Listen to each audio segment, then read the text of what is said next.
Olá pessoal, eu de novo aqui, como eu falei para vocês, a gente vai resolver alguns exercícios da banca FUMAC, ok? Vou resolver 6 exercícios, mas vou comentá-los e a gente vai ver a estrutura desses exercícios, tudo bem? Vamos lá então para os nossos slides.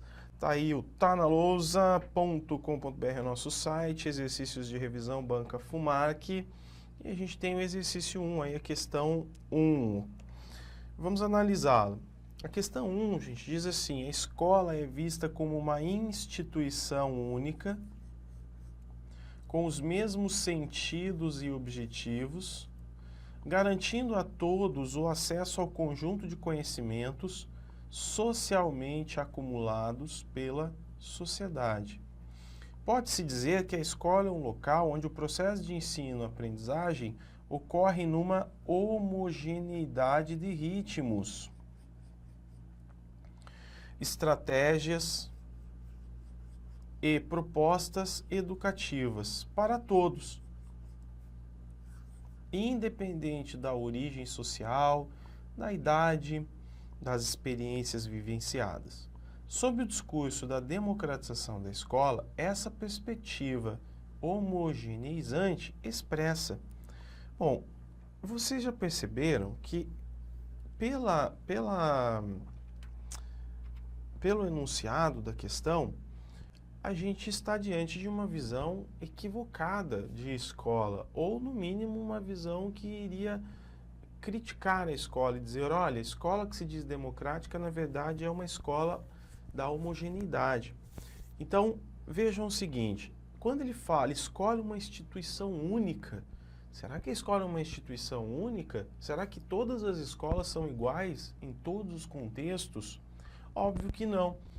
Se nós seguirmos aqui, eu vou pegar como base apenas, por exemplo, vou pegar aqui a autora Heloísa Luque, que fala sobre gestão, fala sobre liderança dentro da escola, fala sobre cultura organizacional, sobre clima organizacional. Tá? Então ela já é um bom nome para nós analisarmos esse trecho aqui, complementarmos nossos conteúdos. A escola, para a Heloísa Luque, ela é composta primordialmente de pessoas.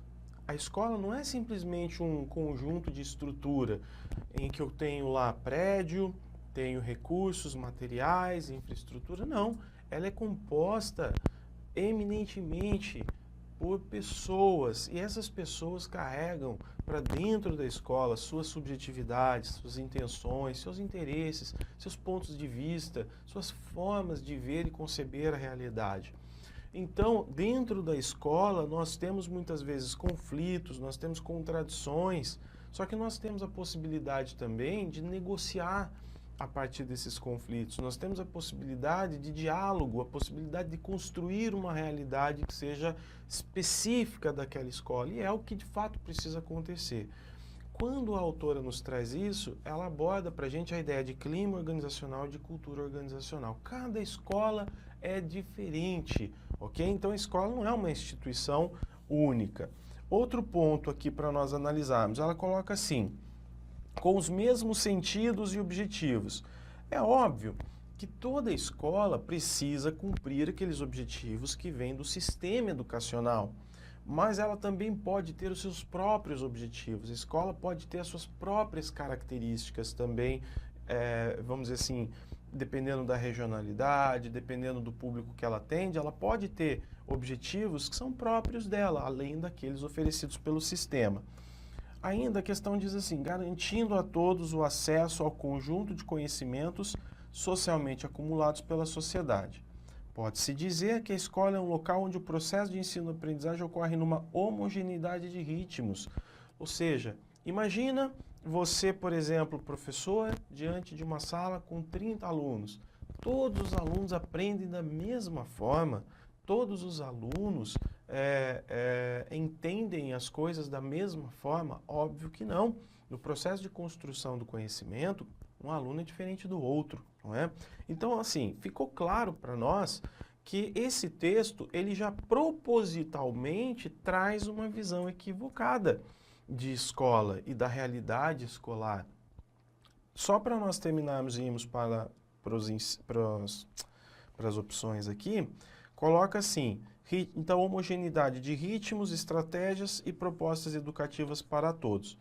independente da origem social, da idade, das experiências vivenciadas. Sob o discurso da democratização da escola, essa perspectiva homogeneizante. Então, essa escola que nós não queremos, mas que existe. Entenderam? A questão, ela diz isso. Essa escola, nós precisamos superá-la, na verdade, mas ela ainda existe. Essa educação vista do ponto, vamos dizer assim, essa educação tradicional, né, de características bem tradicionais. Então, voltando ali, para analisar o restante do exercício. Uma determinada forma, então aqui, ó, expressa, né, só voltando, sobre o discurso da democratização da escola, essa perspectiva homogeneizante expressa o quê? Uma determinada forma de conceber o processo educativo dentro da escola. Então, essa perspectiva homogeneizante, isso aqui é claro, né? Expressa realmente uma determinada forma de conceber o processo educativo. Só que é uma forma mais tradicional de escola e de processo educativo.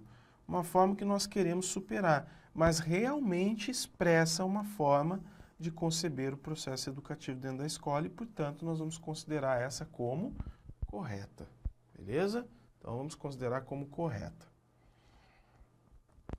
A 2 aqui, pessoal.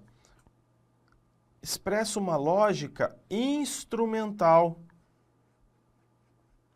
que reduz a compreensão da educação e de seus processos a uma forma de instrução centrada na transmissão de informações. Então, a escola, o papel dela é transmitir conhecimento, sim. Mas, numa educação mais tradicional, valoriza-se o resultado. Por isso, essa ideia da lógica instrumental. Né? O que importa é nós criarmos um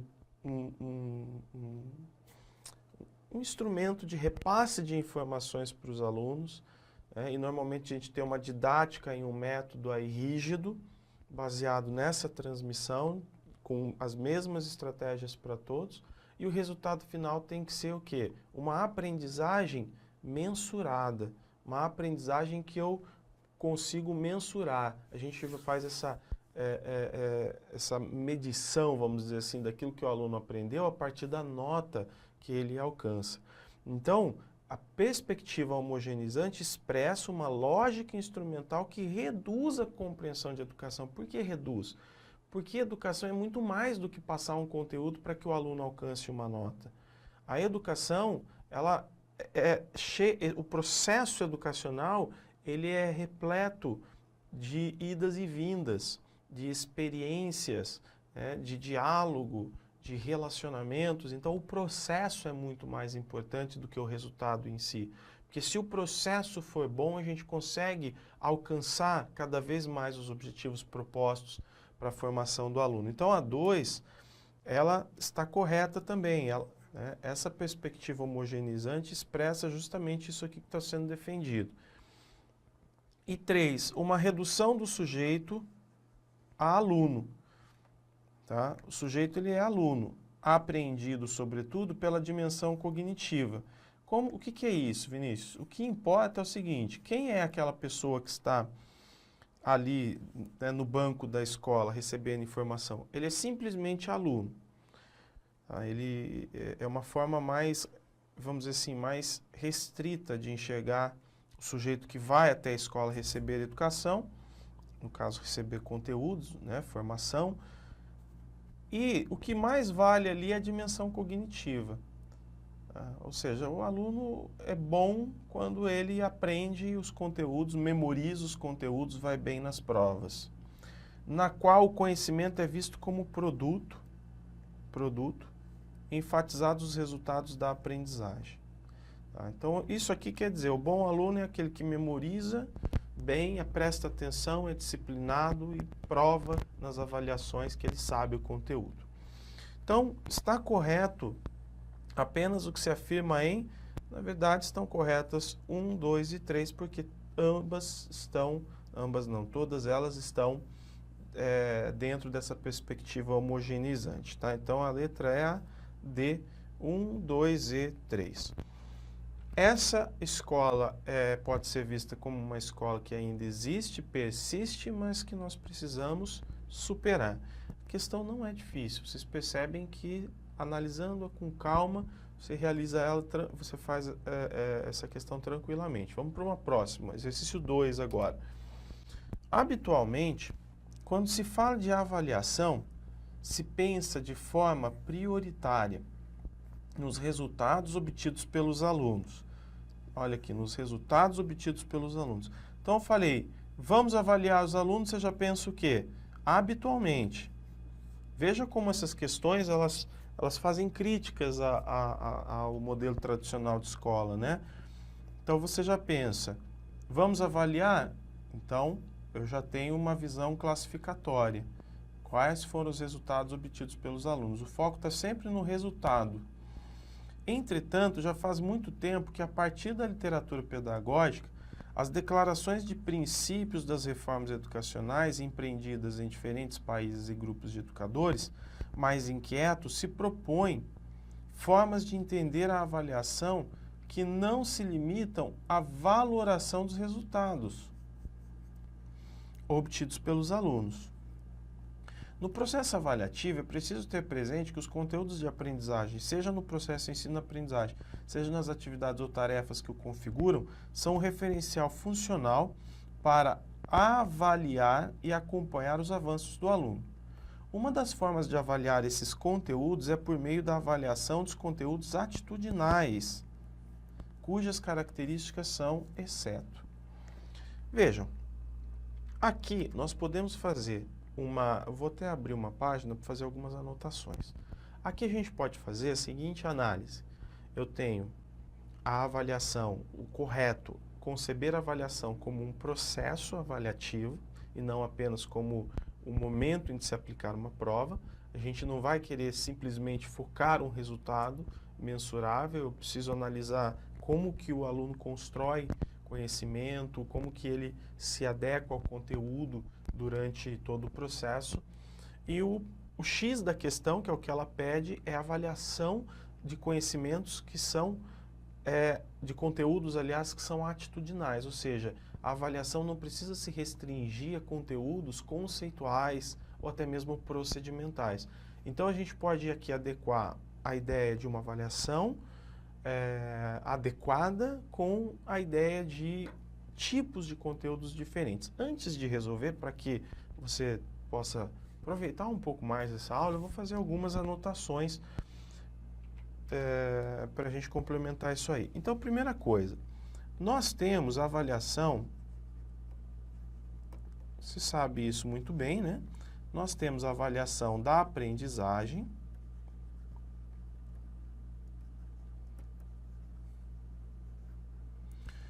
a avaliação institucional, da instituição,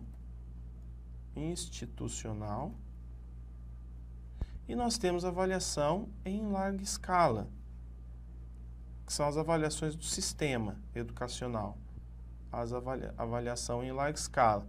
Aqui a gente tem, por exemplo, o SAEB, né? O SAEB. Bom, beleza, Vinícius. Nós estamos falando na questão da avaliação da aprendizagem.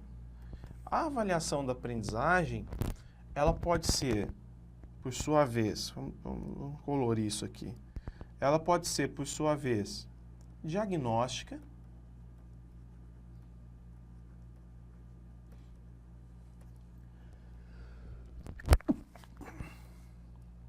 formativa,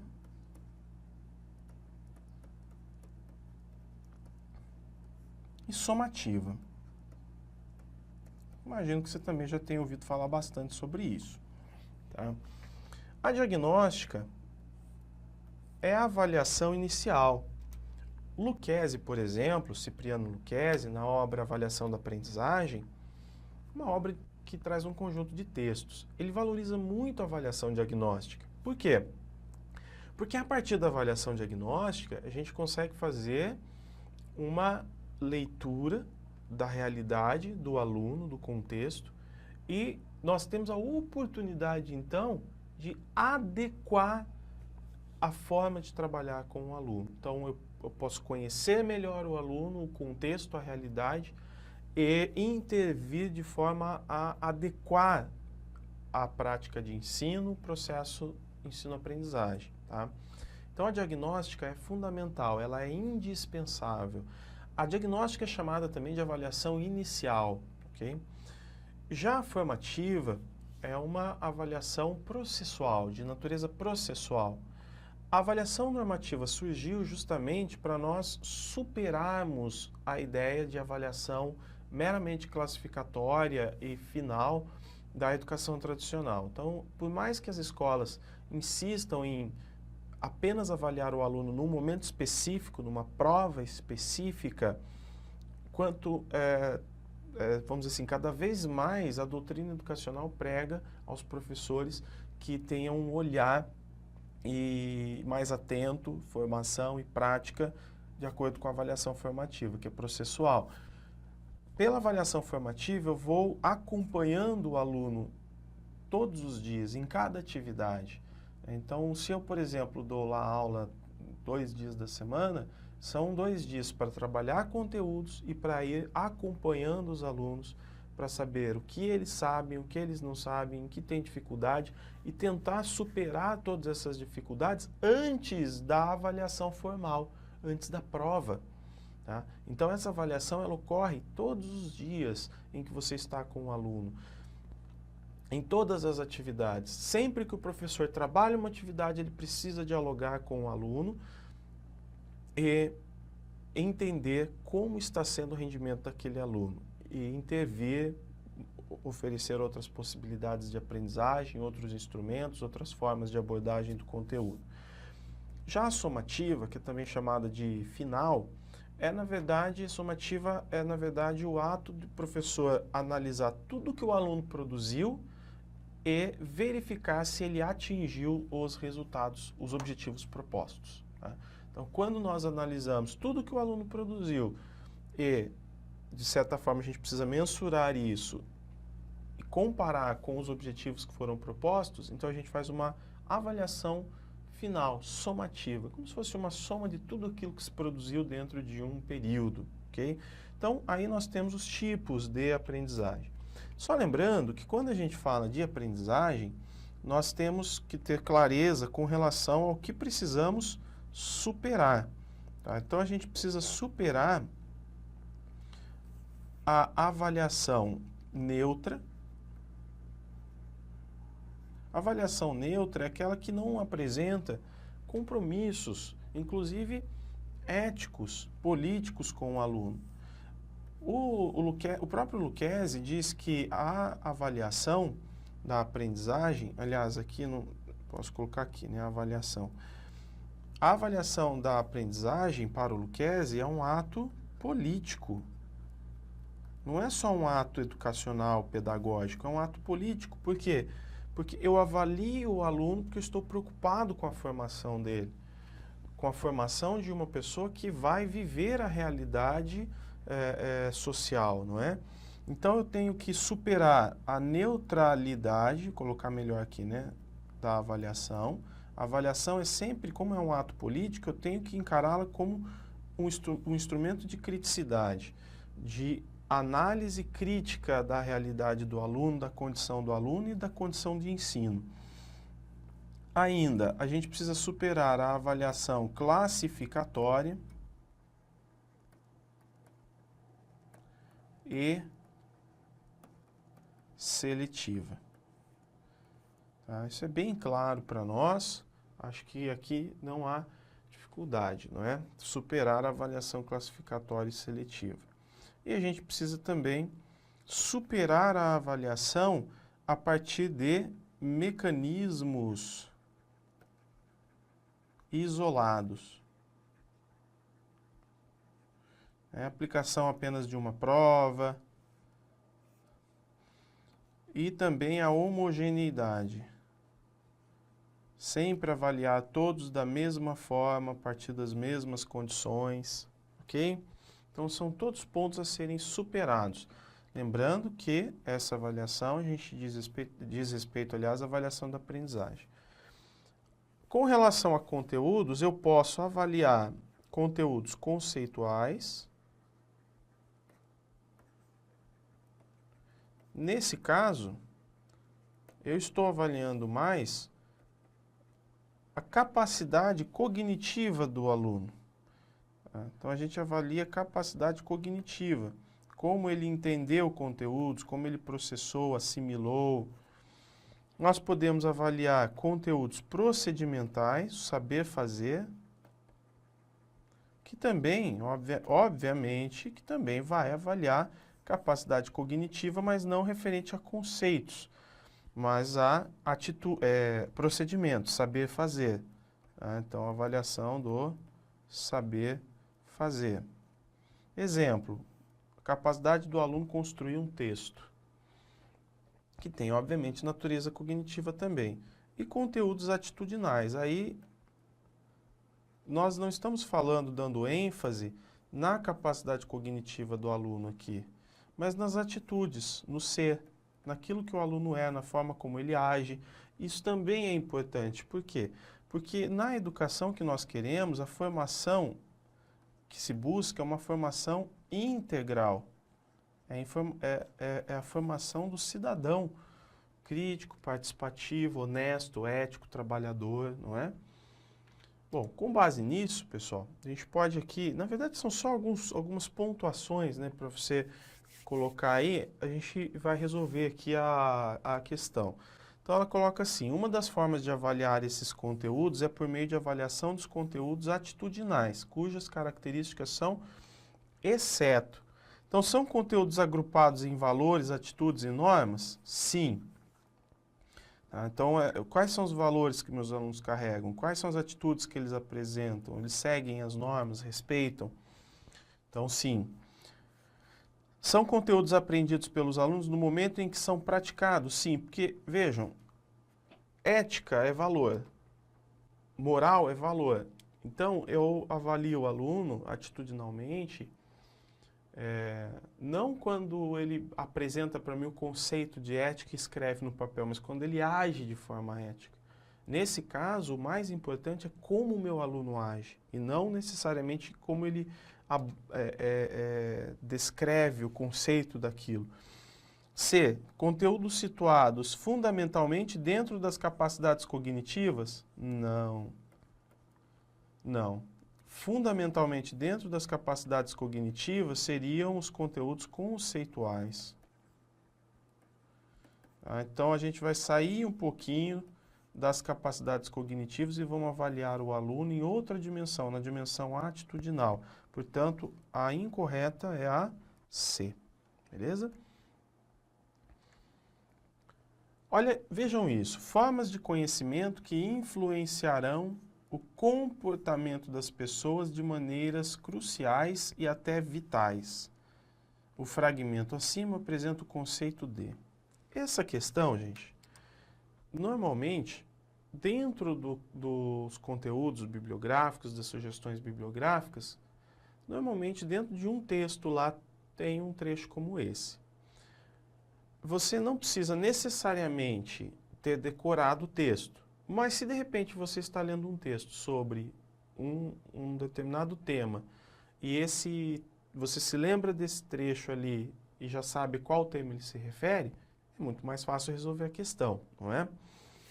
Mas a gente também pode fazer isso por eliminação. Então, vamos lá, voltando à questão. Eu não sei que texto é esse, até porque cada edital às vezes muda bastante, né, as sugestões bibliográficas.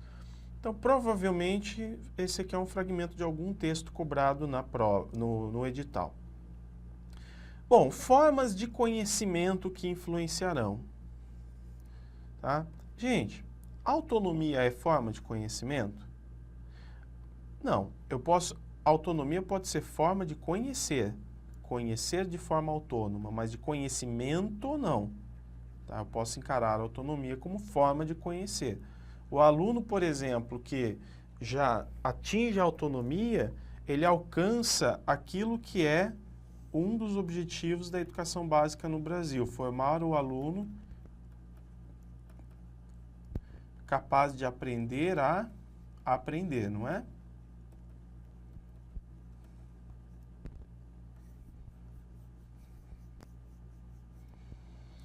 Cultura. Cultura é forma de conhecimento? Vamos deixar aqui. Currículo, talvez possa ser. Autonomia, não. Planejamento também não, tá? Planejamento, forma de conhecimento, acho que não vem ao caso. Formas de conhecimento que influenciarão o comportamento das pessoas, tá? Esse conceito, gente, é o conceito de currículo. Cultura é aquilo que nós carregamos. Cultura é o objeto da nossa aprendizagem na escola. Óbvio que a gente pode aprender cultura informal e formalmente. Dentro da escola, formalmente, objeto da aprendizagem. E a cultura é objeto do currículo também. Porque dentro da cultura nós temos os saberes universais produzidos pelo homem e que são transmitidos pela escola, não é? Saberes universais. Foram historicamente produzidos pelo homem e são constantemente reconstruídos, dependendo da época, das condições sociais, etc. Já o currículo é o quê? O currículo a gente vai entender como um campo do conhecimento. Porque dentro do currículo está a cultura, estão todos os saberes, tá? Estão todas as formas de conhecimento das quais nós devemos nos apropriar. E dentro de currículo, se a gente pegar, por exemplo, eu vou pegar o Gimeno Sacristan, tá? Que é um autor crítico também que nos interessa. O Gimeno Sacristan entende que currículos são conteúdos? É um conjunto de conteúdos? Sim. Mas, além disso, ele é também um campo de experiências, um território de experiências. Ele vai até além, vai dizer que é também um território de conflitos, né, de interesses, ideológico. Existem teorias curriculares, a gente sabe disso, teoria tradicional, teoria crítica, teoria pós-crítica. Não vou analisar isso agora. Mas, além de conteúdos, ele também oferece experiências. Nós conhecemos não apenas a partir da relação direta com o conteúdo, mas a partir daquilo que nós experienciamos. A partir do conteúdo, do currículo, desculpem, nós buscamos a formação do aluno. Então, é mais ou menos assim, planejamento curricular, objetivos. Quais são os objetivos que eu tenho para a formação do aluno? Objetivos gerais e depois, dentro do planejamento de ensino, do plano de aula do professor, objetivos mais específicos. Para alcançar esses objetivos, eu preciso dos conteúdos. Então, o conteúdo ele não pode ser concebido a partir de uma finalidade, vamos dizer assim, restrita. Ele não é um fim em si mesmo, conteúdo. Eu não aprendo conteúdo por aprender, para ser um intelectual. Nós aprendemos o conteúdo para alcançar objetivos. Então, a partir dos conteúdos curriculares, nós alcançamos objetivos. Mas eu posso dizer também, a partir das experiências vivenciadas e oportunizadas dentro do currículo, nós também alcançamos os objetivos. Vamos nos lembrar que faz parte dos objetivos, por exemplo, formar sujeitos com uma atitude X. Uma atitude favorável à vida democrática, à vida cidadã, à vida ética, não é? Atitude, acabamos de falar na questão anterior. Para que uma pessoa desenvolva atitudes, não basta ela aprender conteúdos, ela tem que viver situações e ser avaliada dentro dessas situações. Vejam como as informações se casam, né? Bom, então a questão aqui, ela diz respeito a currículo, ok? O fragmento apresenta o conceito de currículo. Só que é óbvio, o conceito de currículo nas aulas, eu trabalho vários, quando a gente trabalha currículo, eu trabalho autores. Então, eu coloco para vocês o que um diz, o que o outro diz, fica rico, né, de conceitos. Aqui é só um fragmento, é só para testar a sua percepção. Vamos lá. Então, a alternativa ficou currículo. Então, uma questão de característica um pouco mais aberta, né, em que você precisa perceber aí do que se trata o fragmento. A gente vai vendo, né, como que as questões são cobradas. A formação profissional dos professores apresenta grandes desafios, envolvendo mais do que prover conhecimentos. Ó, formação profissional dos professores apresenta grandes desafios, envolvendo mais do que prover conhecimentos.